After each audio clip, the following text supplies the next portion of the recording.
Hey guys, bad video. I know I'm holding my phone. I'm not an expert or anything like that, but just figured I'd add to the hodgepodge of YouTube videos on my channel. Just gonna check out my bike here. It's an 07 Nitrogen. Picked it up. It's got a stage 2 kit, tman 590 cam, TTS tuner. I just got a RSD tracker fender kit, the one that I've installed on it.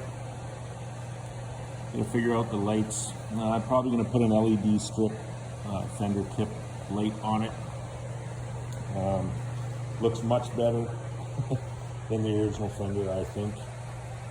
Still have to make a seat. I'm making a seat pan. I don't know. I really like how low that is. I don't know what kind of profile I'm going to put on that seat yet, but I'll get a pan and then get it off to the upholstery.